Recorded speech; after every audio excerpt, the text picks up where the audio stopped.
Welcome to Faith and Politics, a show dedicated to discussing issues surrounding the intersection of church, state, and politics, and the examination of whether you're allowing your faith to shape your politics or are your politics starting to shape your faith. In other words, what do you do when God and government come face to face? I'm your host, Orland Johnson. Let me introduce you to our guest panelists that we have with us today. First, we have Mr. Todd McFarland, Deputy General Counsel for the General Conference of the Seventh-day Adventist Church. We have with us Mr. Tim Schultz, the President of the First Amendment Partnership. We have with us also Ms. Bettina Krause, who's the editor of Liberty Magazine, and Dr. Timothy Golden, Professor of Philosophy at Whitman College. Looking forward to our conversations for today. Hope it stays very spirited. You know, we hear a lot about the concept of religious nationalism or Christian nationalism, but you know, the Southern Baptists are more historic than what many would call religious nationalists. You know, when it comes to politics, the average Southern Baptist is more likely to agree with historic Baptist teaching than the claims of some of the self-professed Christian nationalists. You know, there's been a research that was done not too long ago to show that Southern Baptists broadly embrace conservative political ideology, but they also support religious liberty for all Americans and a government that does not favor any specific religion. You know, it seems a little bit interesting and almost, if you can look to say it's oxymoronic, where you have this group that doesn't claim to be very political. However, you've had more probably like African-American politicians that have come through the Southern Baptist Church, but yet they find themselves in a position where they're not viewed as being, I guess, what I would call the religious left. But you always hear a conversation about the religious right. You know, Tim Schultz, you're someone who represents a lot of different religious groups, but what's interesting is it seems as though this group or the Southern Baptists have to be very, very political in a way that they view things to some degree, and maybe even more conservative than some of the quote unquote conservative religious groups. Or am I taking that a step too far? Well, I mean, this is really a complex question, Orland, because I have worked with Southern Baptist Convention, their religious liberty work, the Ethics and Religious Liberty Commission, to protect religious freedom for people of all faiths. I have many friends in the Southern Baptist Convention. They're faithful Christians. Many Southern Baptist churches are amazing, and our world is better off that they exist.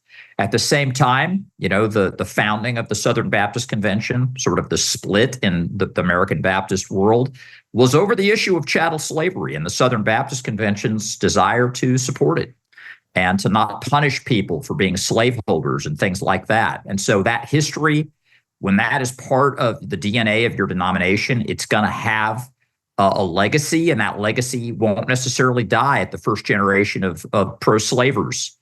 So, you know, there's a real complexity here. Again, I like Southern Baptists. I like the religious liberty work of the Southern Baptist Convention. I think that at the pew level of the Southern Baptist Convention, there are still problems, including the demonic principality and power of Christian nationalism and white supremacy that, by the way, is not limited to that denomination, but that still exists in all kinds of pews all over America. And so this is just a complex thing. I am a two cheers for the Southern Baptist Convention guy, but I think we also have to prophetically call out that which is wrong. And I think many of my friends in the Southern Baptist Convention are the ones making those prophetic statements most prophetically. But Tim, I guess the question is, and there's no question, the Southern Baptist reason for existence was so you could be both a missionary and a slaveholder. That is its history. But you got to ask yourself, how many generations and how long do you want to hold that against the current people there? So, for instance, the Democratic Party, which is upheld as the standard by Black Americans that are voted for 90+% in most elections. If you can get less than 90% of Black Americans to vote in an election for the Democratic candidate, you've peeled off a huge amount. Yet its history on race, its more recent history on race, is as bad or worse than it was for the Southern Baptists. I was reading recently about Senator James Eastland, who from Mississippi, a Democrat who served up until the late 1970s, who said things so horrific about black people that if you said them today, you would get canceled. Yet no one holds the Democratic Party accountable for that. So I get it. It's not defending at all what the Southern Baptists did. It's just that we are very selective in our history in which organizations we want to hold accountable for their history and which ones we just want to ignore. Well, but Todd, this is what I would say. I hold Christians to a higher standard than I hold political parties. And I hold Christian denominations to a higher standard than I hold political parties. And I would say there are still buildings at Southern Baptist seminaries named after theologians who were openly pro-slavery, right? And there's still arguments about that. There's still plenty of Southern Baptists who think that having monuments, that weren't erected in 1865, and we're not talking monuments named after Robert E. Lee. We're talking about people that were just, Nathan Bedford Forrest, the founder of the KKK. Lots of the most vigorous proponents of having Nathan Bedford freaking Forrest on monuments, right, are people in the Southern Baptist Convention. So does the Democratic Party have a sorry history on race that it just hopefully repented of, but perhaps not in ways that have totally absolved it? Absolutely. I just hold Christians to a higher standard. Well, to answer Todd's question, how long are we going to hold people accountable for beliefs that the Southern Baptist Convention may have held? And the answer is we'll hold them accountable as long as the racist institutions that they help support and create exist, and until they are disbanded and purged from American social, political, and cultural life. That's how long you hold them accountable. I'm astonished at the comparison to the Democratic Party, especially because the Democratic Party became anathema to most people in the Southern Baptist Convention because of someone who used to be one of their own, Lyndon Johnson, who ended Jim Crow, who secured voting rights for African Americans, who actually helped to secure fair housing. You have three major acts of Congress that essentially made President Lyndon Johnson anathema, who was a Democrat from Texas. So if you're going to talk about, again, to point out what Tim Schultz just said, one, you hold Christians to a higher standard, and two, we can't be hyper individualized in our understanding of racism and its legacy, right? There are many individual Southern Baptist members who had nothing to do with the establishment of institutional racism in this country. But that doesn't mean that institutional racism isn't somehow on autopilot. And it doesn't mean that the same whites who had nothing to do with it don't in some way still benefit from the institutions that were created by beliefs that they themselves don't hold individually. So we have to, Todd, let me finish. We have to move away from this idea of the individual, and we have to begin to look at what the group created, what the group helped to foster, and how what they created and what they helped to foster in some ways today still exists and helps racism and white supremacy to thrive. Can I just say here, this is an important distinction that Dr. Golden is making between institutions and individuals. Absolutely. But, institutions change because individuals change. Ultimately, that is the equation. And so we do need to take seriously what this survey is telling us about individuals within the SBC. And what this survey is telling us is something surprising and important. Individuals answering this showed that just because you embrace a conservative political ideology doesn't mean you also embrace markers of Christian nationalism, and that you are capable of supporting religious freedom for all faiths and none, as well as being on the other end of the political spectrum. That, to me, was a profoundly eye-opening part of this survey, and it also, I think, reminds us, when it comes to Christian nationalism, do not make assumptions about individuals. Individuals are far more complex than we like to make out. Yeah, the challenge is you can't separate an institution from its people. And as Bettina said, it absolutely shows a much more nuanced Southern Baptist membership in Pew. And you can always find people who make comments that, and sort of take those and run with them. I think the challenge is what do you consider a racist institution needs to be torn down? There was a time in this country not that long ago, defund the police. The police institutions needed to be destroyed and needed to be completely taken down because they were racist. That view wasn't a time. That wasn't a time. That was a time when people said that. There wasn't a time when a majority of people believed that. And if you pulled black Americans in that question, they disagreed with it more than the white progressives who were the ones primarily making that case. But that raises the question: is what do we consider these institutions that need to be destroyed? And there's a huge debate on that. And the challenge is when you start calling people who disagree with a political ideology, which is represented by the Democratic Party now, racist, it really shuts down any discussion and any engagement because, racist is about the worst illegal thing that you can call a person, right? And I think that's one of the challenges is, again, my original point was we are very selective in the history we want to look at. If it's an organization that we like now, we'll completely ignore their history. If it's an organization that politically we disagree with, then we're going to hang their history around their neck for the rest of their lives, right? That was the point I was trying to make in the comparison to Southern Baptist and Democratic Party. Yeah, and no one is better at doing that than Justice Sam Alito, who in one case, in the case over unanimous jury verdicts out of Oregon and Louisiana, said that there was no need to talk about history. And then in Espinoza versus Montana, he decides that the history of anti-Catholic bigotry is everything. And he says, we shouldn't have talked about this in the jury case, but since I lost in that case, now I'm going to talk about it here and I'm going to engage history. So the selective engagement of history is something that sadly our judicial leaders, in particular, Justice Alito, have decided to show us how it's done, and they do it on a broad scale. So what pleasantly surprised me were the extraordinarily high numbers of individual Southern Baptists who tended to reject the kind of problematic views that we're talking about here. If we're going to move forward, this show is faith and politics. So if we're going to move forward in our faith and our politics, then we have to start to appreciate people for who they are, independent of the labels that we like to give them, while also understanding that they may be part of something that has a problematic history that continues to this day. And that is the needle that I think we have to thread.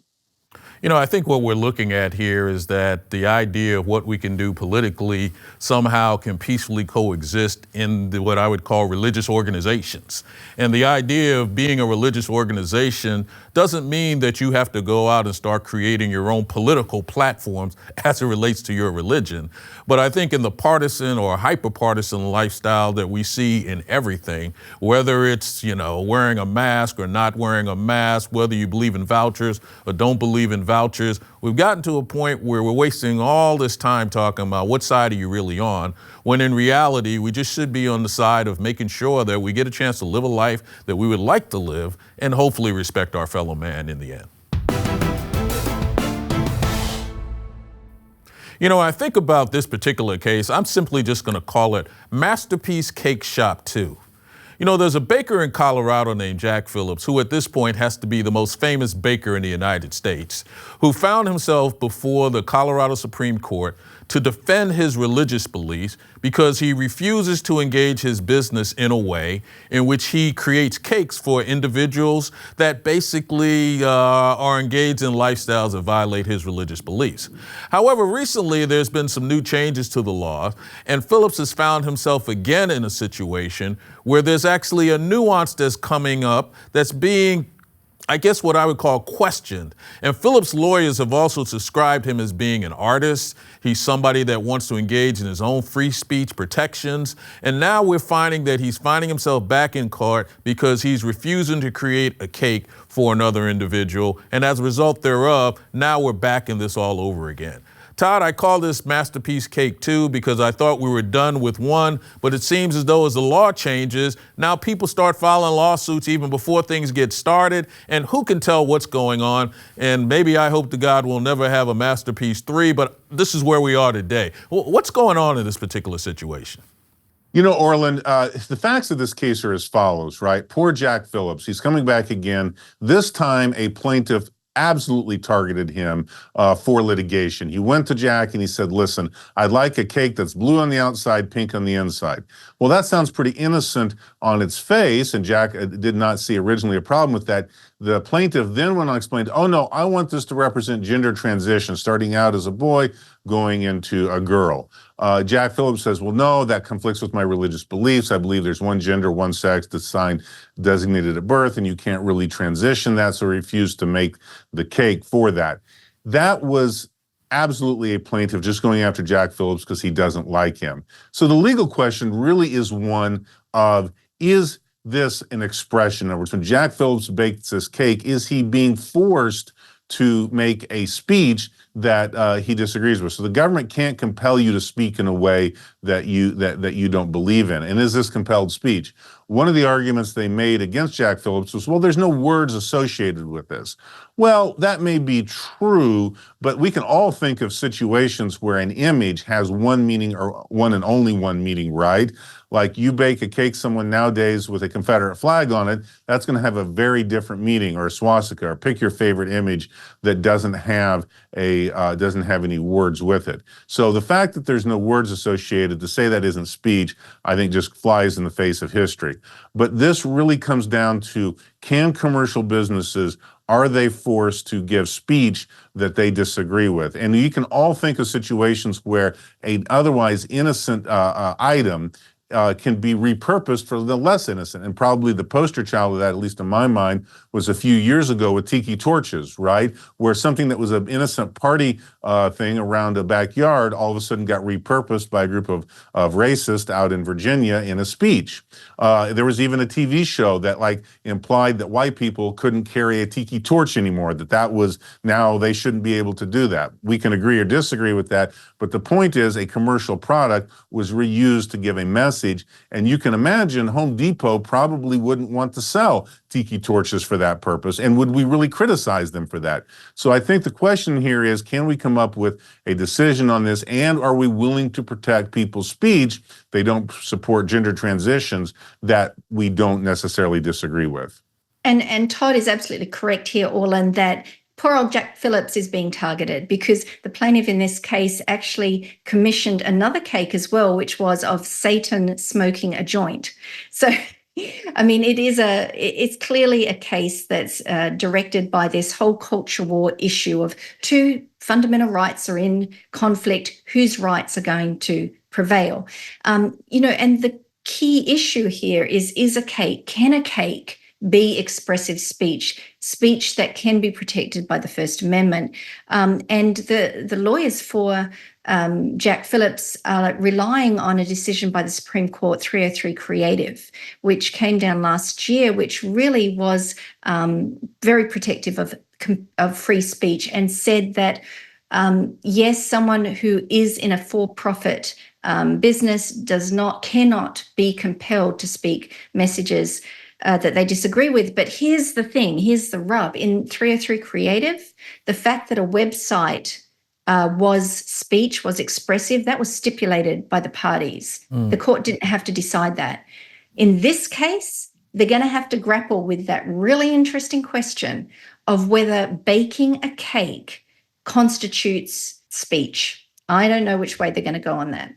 You know, Tim Golden, when I look at this situation and I thought to myself, well, I guess if you don't complete the sentence to say what those colors actually mean to you, I guess maybe you bake the cake and there's no problem here.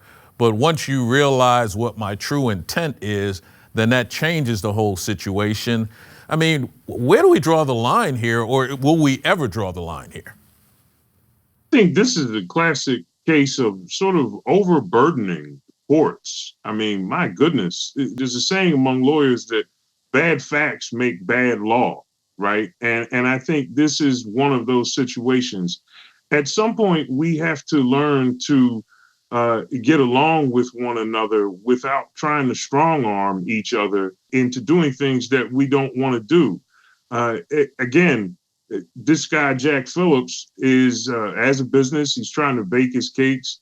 And to target people with litigation is, I think, problematic. This is very different, I think, from the nonviolent direct action that you had during the 1950s and 1960s with the African-American push for civil rights, right?